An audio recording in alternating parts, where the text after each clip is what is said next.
So I started working on these doors, and mainly on the other door, but I wanted to show you on this driver's side door, since I didn't take it off, that the bottom's sticking out a little bit, and then up here by the body line's off, and the body line was off on both doors.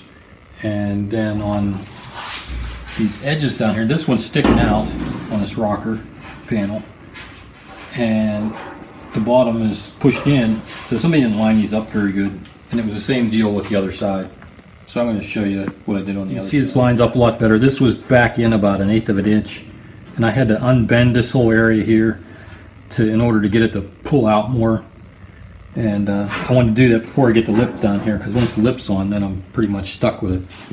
And the door lined up when I pushed it in for the most part, but the body line was off on the door. So the next thing, I wanted to get the door off so that I could start to align it. And then of course I had the problems with all these screws, which are all stripped, and they really look like they were galled in there. So I think I'm going to have to do surgery on the door, on the frame, and cut like right here and right here. There's 2 pieces of sheet metal there. I got to get that off, and then I got to drill and tap that out and put some kind of like almost like a helicoil in, put something heavy that I can tack weld in there. And I got to do the same thing down here, because I had stripped bolts all over the place, and down here it's really a pain, because when you put these bolts, you can't even get a wrench on these bolts because they're too close together. So yeah, the whole thing, I don't know, I'm almost thinking about using suicide doors, but I don't know, if somebody knows of good suicide doors, let me know. If it's not worth doing this, I'd rather not do it, but I don't know, I don't want to spend a lot of money. So that's where I'm at right now. Okay, so you can see that I cut off the sheet metal, and this is the 2 pieces I removed.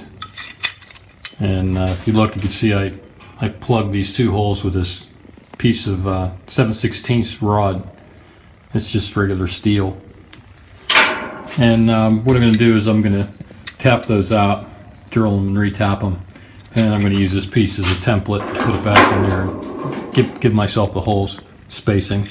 The other thing I wanted to do was I'm going to weld this solid all the way across here and all the way across here, and then I'm going to weld these all the way around, so this becomes one piece. So then whenever I put the door back up and bolt it on there, I'll leave this loose. I won't even weld it yet until I get the door completely aligned, and then I'll go back and I'll weld this on to here, these 2 things together. And so hopefully after I get done, I won't have to realign the door again. But if you look down at this lower one, you can see how bad things were. You can see that there's one piece that's way off. There's a big chunk of something sticking out on that one. And I got really far off when I was trying to drill the hole. As far as the suicide doors go, I couldn't find any that were any kind of reasonable price, or even for this.